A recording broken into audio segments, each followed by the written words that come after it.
T-Wolves hold on versus the Mavs, 118-110. They moved to 13-1. That's right, 13-1 at home. I got Wolves expert Tyler Metcalf. He's going to help me break it all down.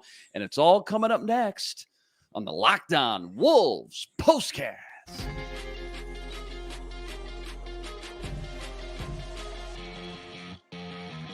You are Locked On Wolves POSTCAST, part of Locked On Minnesota on the Locked On Podcast Network. Your team every day. T-Wolves bounce back strong versus Dallas tonight. They moved to 23-7 on the year. What's happening, everyone? Back in the lab, back at it. Another T-Wolves postcast episode right here on the Locked On Sports Minnesota Network. You got myself, Luke Inman, at Luke_Spinman. That's the man, Tyler Metcalf. He's on Twitter, at TMetcalf11. And before we jump into all the action tonight, quick reminder, tonight's episode is brought to you by Game Time. Download the Game Time app, create an account, and use code LOCKEDONNBA for $20 off your first purchase. All right, brother, let's just jump right into this one. Lots to cover. I kind of want to break this one down into halves. So let's start here. Wolves Mavs, Target Center, 12-1 at home this year coming in. They come out early tonight, shooting the lights out of the gym. 60% from the floor, 71% from three. Ant starts on fire, really. 20 in the first half, I want to say. Offensive efficiency, my point is, was through the roof. Lead as big as 18, but Wolves go into halftime only up 5, even though every statistic you looked at, Minnesota should have been dominating. The one big bugaboo, 15 turnovers. Mavs scored 20 off those turnovers alone in the first half. So major turnover problem, and they couldn't really get out of their own way early on and really just gave Dallas too much energy, let them hang around despite missing their two best players in Luka and Kyrie and coming off a back-to-back, no less. Talk to me about that first half and what you saw on both ends. Yeah, and it was probably the best offensive first quarter they've had all year, at least in terms of shooting the ball, where they were 7 of 10 from three. They were over 80% in terms of effective field goal rate. That's an absurd number. You know, if you're in like the 60s, that's really good. They were over 80. They were around like 83, 84% in the first quarter. It was absurd. It should have been a 20-point halftime lead, but like you said, turnovers, and it was brutal. The shooting continued all night though, and it was a real standpoint of their offense throughout the first half, where they were at 74% effective field goal rate in the first half. They were on fire from three. Obviously, Ant was getting to the line, knocking down threes, knocking down mid-range jumpers, but so was Naz Reid, so is Mike Conley, so is everyone else on the team. The shots are falling, but they couldn't complete a pass. They couldn't avoid offensive turnovers to save their lives. It's brutal. 15 turnovers in the first half when you average 15 on the season is embarrassing. It was a really, really lazy approach that they had to offense, which is weird given how effective and efficient they were shooting the ball, because you would expect some of those things to translate pretty seamlessly and together and correlate pretty strongly, because if you're knocking down shots at such a high clip, you're expecting that the ball's moving all over the place, that you're getting good shots, that you're optimizing every offensive possession, and they simply weren't. They were just knocking down shots at an absurd clip all night. Yeah, and I don't want to get too in the weeds on this because it might just go over my head, but Jim Pete mentioned during the halftime report about how the Mavs kept running this high split action off the top of the floor, and basically Jason Kidd was just milking it as long as he could. If you can, explain it to me in layman's terms, like what he was talking about, what you think the big issue was making the adjustment. Like, why is that so tough for a defense if you're running that so effectively? Yes, turnovers are the story of the first half, and awful screen navigation was the story of the second half. And, the split action, double drag, just standard pick and roll. Those are just kind of the three things that Dallas kept going to over and over and over again, and the Timberwolves couldn't stop them. It was, again, just kind of lazy lack of attention to detail. Similar bugaboo as to what caused all the turnovers. When they're running the split action, double drag stuff, a lot of that is getting both Rudy and Cat up high at the level, defending in space, defending the pick and roll. There's confusion on who's taking who. sometimes the guard switched on the screen and no one else did, so the ball handler was left wide open for a three. Sometimes two people went to the ball, which created a wide open kickback to an open shooter on the wing. There was no communication. There was no consistency with the guards and, wings getting around the screens and recovering. To start the third quarter there, we saw Jaden Hardy just dicing Yeah. up the defense by simply standard pick and roll stuff, get into the middle of the floor, and then either throw a lob, get a floater, a little pull up, kick out to the corner. It's the same kind of stuff that we saw Luka get over and over and over again in their first matchup. We saw Shea get it whatever he wanted in their second matchup, and it's kind of becoming a common theme with this defense where guys, the real elite ball handlers, and now we're seeing some of just kind of the average ones be able to get into the middle of the floor and then dictate whatever they want to do really consistently. Yeah, well said, by the way. And let's jump to the second half now. And I'll just give you the cliff notes here if you guys didn't already watch it. They cut down on the turnovers. They stiffened up on defense. They kept shooting at a high percentage, a high clip. And Ant Edwards, man, I mean, what more can you say? 44 points. He put the team on his back, willed them to victory. Give us your big takeaways from the second half and kind of overview from the game in its entirety. Yeah, and they took better care of the ball. Yeah. I think Dallas only had 9 points off turnovers in the second half, so significant improvement based on the 20 they gave up in the first half. But, Dallas still 26% of their points came off of Minnesota turnovers. That's tough. That's really, tough. really tough to have over a quarter of your points off of turnovers. Not great. And it's easily avoidable stuff where, when you look at the rest of the league and the teams that average the most turnovers, it's like the Pistons, the Spurs, the Wizards, the Hornets, the Timberwolves, and the Warriors. It's a lot of those teams aren't in the same stratosphere of quality. So it's something they got to clean up. But the big story tonight was Anthony Edwards. Just impeccable scoring performance. These last two games are why we've always kind of preached and wanted him to attack the rim at will. 18 free throws tonight, 13 against the Thunder. That's where you get the easy points. And the fact that he's starting to get these calls, hopefully a little more consistently, opens up a lot of different opportunities, and it allows him to go from the consistently scoring 20 to 25 to the 35 to 40 range like we see from guys like Shea and Luka and Embiid, because you get to the line, you get the other team in foul trouble. It obviously helps Ant's stat line and his numbers, but that also means that when Rudy gets hacked, he's going to the line quicker. When Cat gets hacked, he's going to the line quicker. Jaden, Mike, everyone. When you get the other team in foul trouble, that helps the entire team. It obviously helps Ant the most because he's the one initiating all of it, but there's kind of a trickle-down effect with the rest of the offense.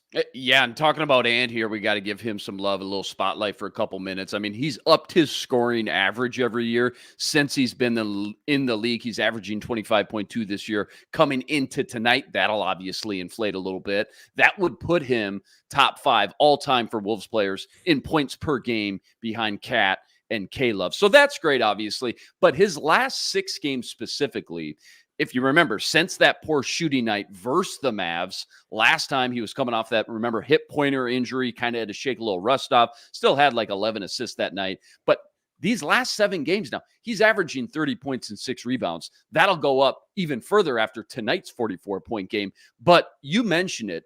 He's getting to the free throw line at a higher rate in these last 7 games in a row now. He's just been attacking the basket at a higher rate. And when he's been doing that and you're still shooting well from deep at a high percentage, I guess that's your recipe and kind of secret sauce right there for 30 plus points a game. So again, you mentioned it. I know he's getting to the free throw line more. I know that was kind of, one of the few blemishes to his game that everyone talked about. Hey, that's how he can catapult his game to the next level with the elite in the NBA. What have you seen when it comes to that specifically, I guess, over these last 7 games or 2 weeks? Like, how does a young player like that get to the line more efficiently like he has been doing? Is it just getting the calls on a night-to-night consistent basis?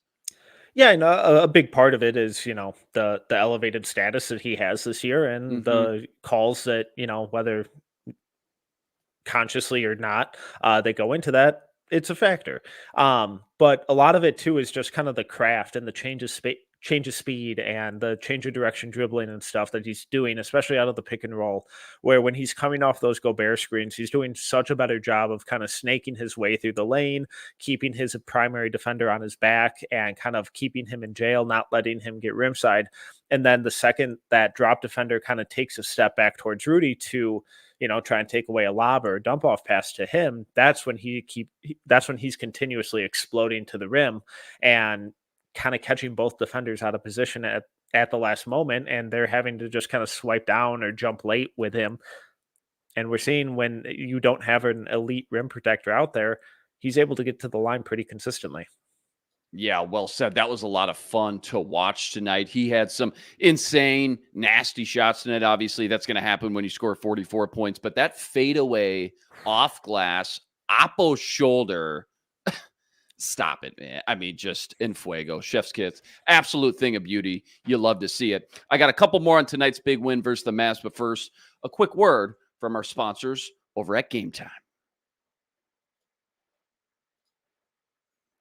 Quick reminder, tonight's episode brought to you by Game Time, because you should never have to worry when buying tickets to any big event. That's why Game Time is the fastest and easiest way to buy tickets to any local event. Concerts, comedy shows, sporting events, even Broadway theater. And with last-minute killer deals, all-in prices, views from the seat, and their best price guarantee, Game Time takes the guesswork out of buying tickets. Personally, for me, I love that view from the seat feature they offer, so you can get a real look and accurate visual on where your seats are going to be, so I know exactly what to expect before you spend all that money. And with their all-in prices, Game Time shows you exactly how much you're spending with no hidden fees. I love that. It's time to take the guesswork out of buying tickets with Game Time. Download the Game Time app. See for yourself how easy it is. Create an account. Use code LOCKEDONNBA for $20 off your first purchase. Again, just create any new account and redeem your code LOCKEDONNBA for $20 off your first purchase.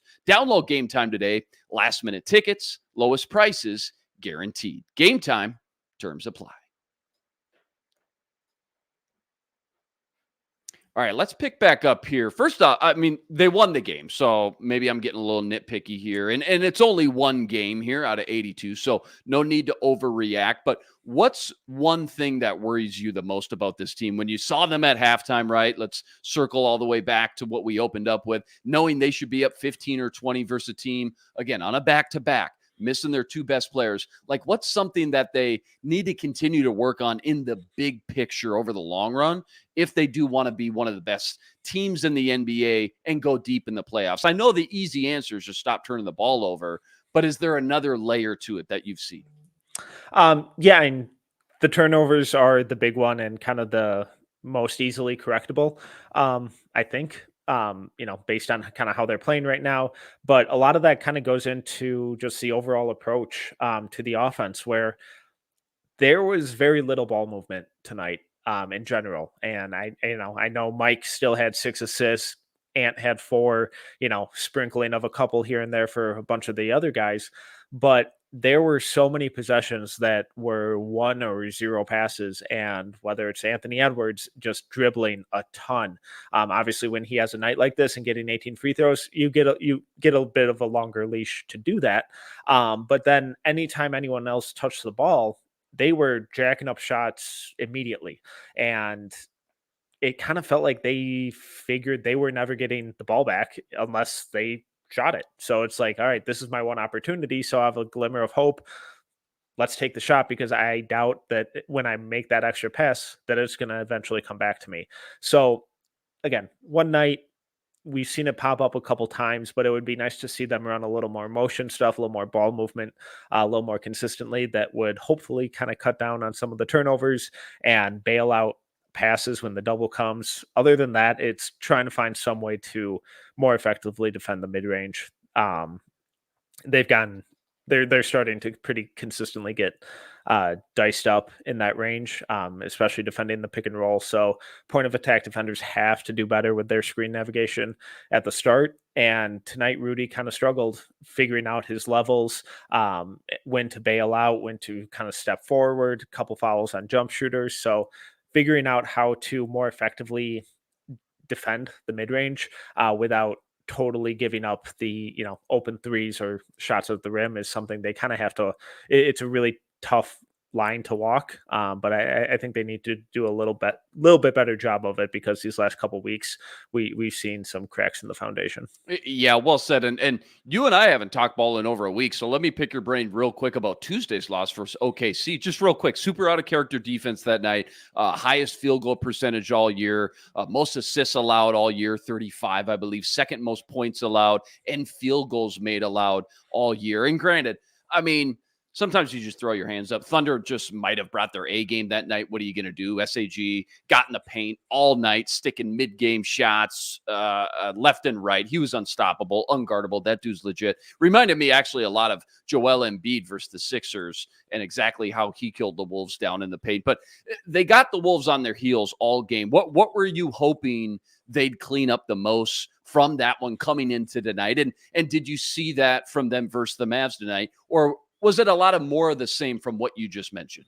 It was a lot more of the same. In that OKC game, I was really hoping that Jaden was going to present a bigger obstacle to Shea. And, Shea's top 3, top 4, top 5 in MVP voting right now. He is absurd. He is playing out of his mind.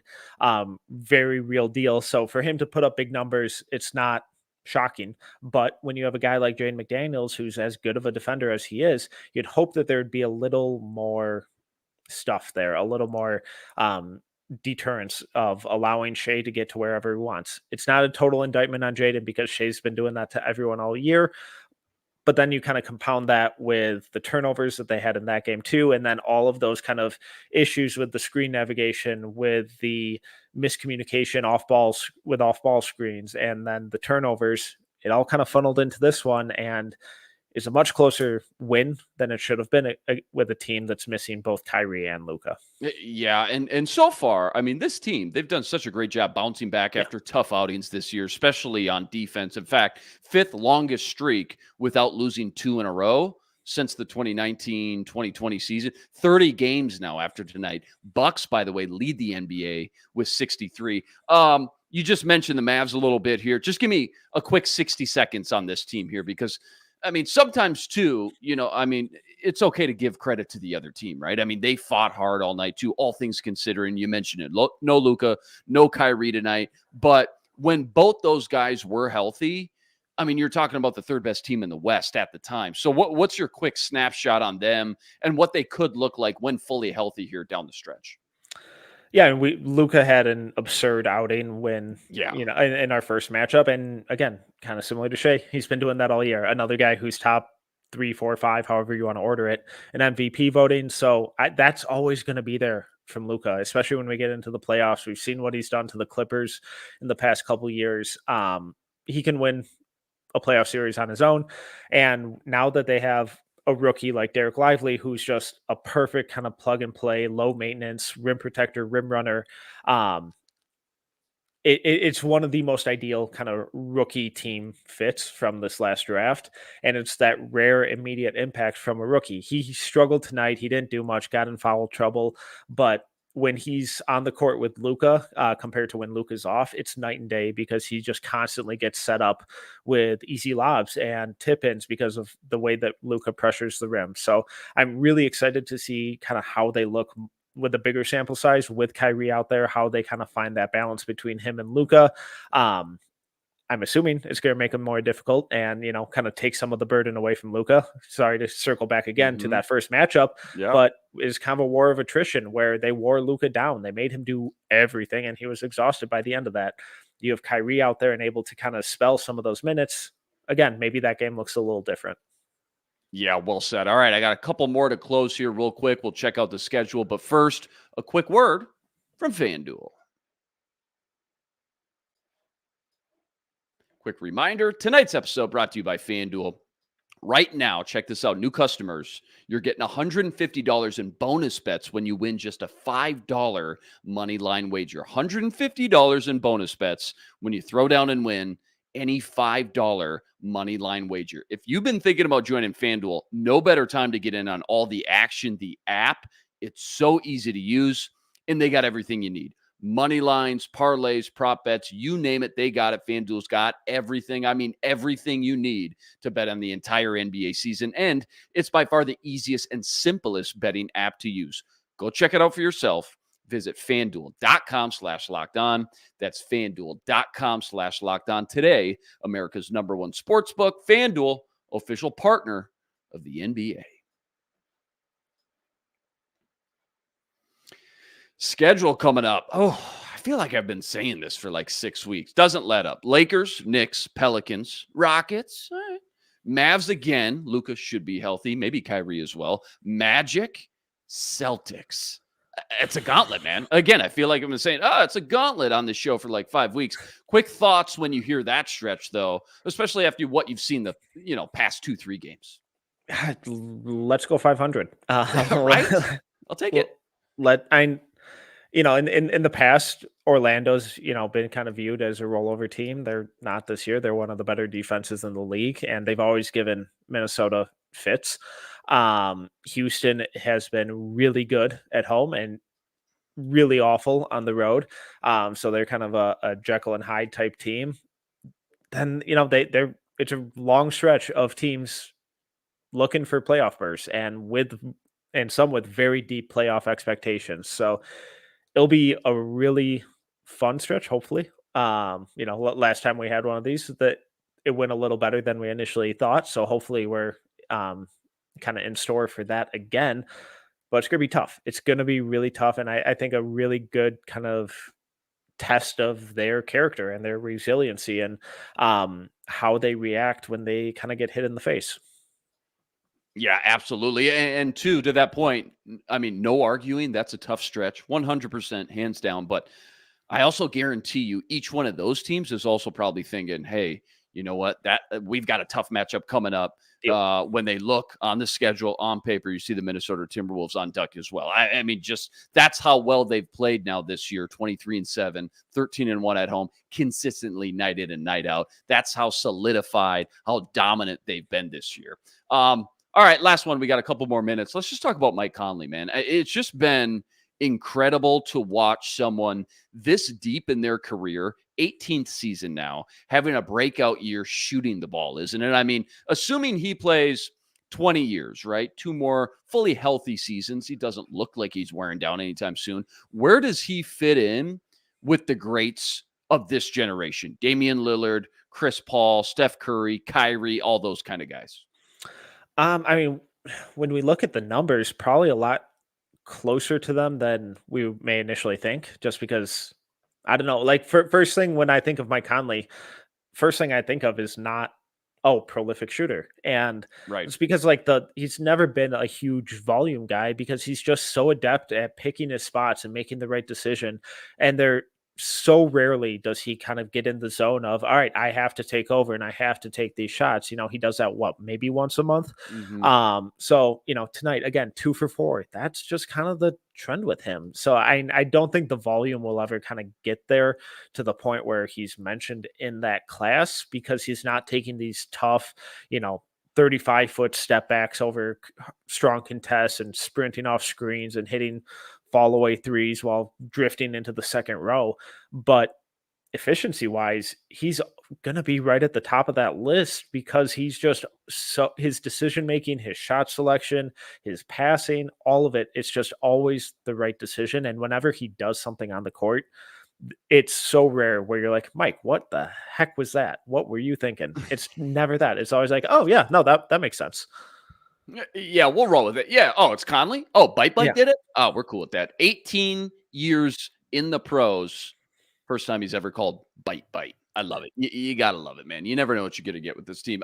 You could argue, too, to your point, he's made more key clutch shots than anyone on the team outside of Ant, right? Even more than Cat. I mean, the guy, he just kind of gets it, doesn't he? He's just that crafty veteran. All the cliches that come along with the crafty 18-year veteran. He's a leader. He knows when to let other guys shine. He knows when to step up and take the big shots on his own. And again, just as you said, arguably playing as good as we've seen in year 18, 46% from 3-point, 47% from the floor. That's coming into tonight. 1 3-pointer made in 40 consecutive games in a row. 2 of 4 tonight. You already mentioned that. That's top 4 longest, though, in the NBA for an active streak. Second longest streak in the NBA for a player 35 years or older. LeBron James holds that record with 49 games. All right. Any last final parting thoughts on the Wolves tonight? You know, I saw a lot of people in the comment section say this was definitely one of those games the old Wolves definitely would have lost.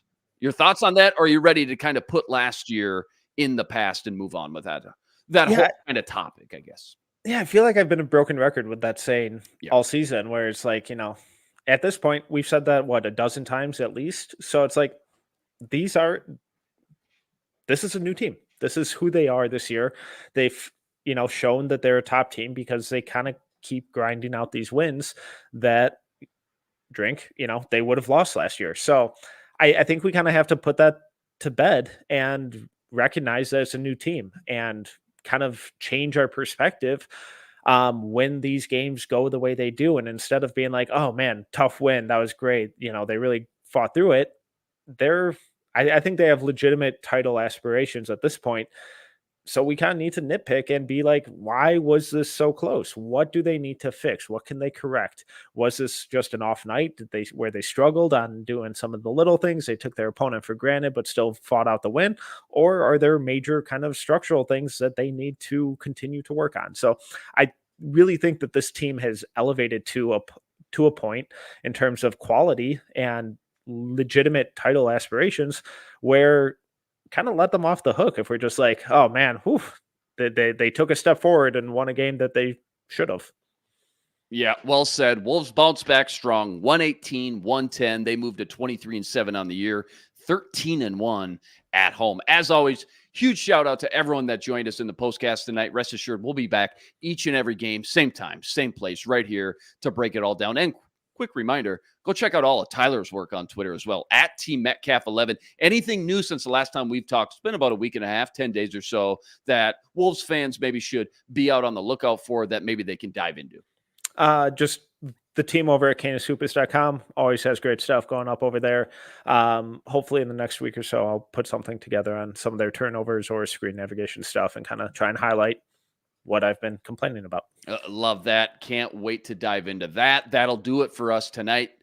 Next on deck. Who we got next? Lakers. Next on deck. It's the Lake Show. No, wait, maybe? Yes, Lakers. Sorry. Lakers. Okay. Yeah, I had to second guess it myself as well. Lake Show next on deck. Join us again right here for the entire recap and follow all our work over at the Locked On Sports Minnesota Network. One more plug, if you haven't already, you got to go check out Ben Beacon over in the Locked On Wolves podcast as well. He's Tyler Metcalf. I'm Luke Inman on Twitter at Luke_Spinman. Until next time, signing out.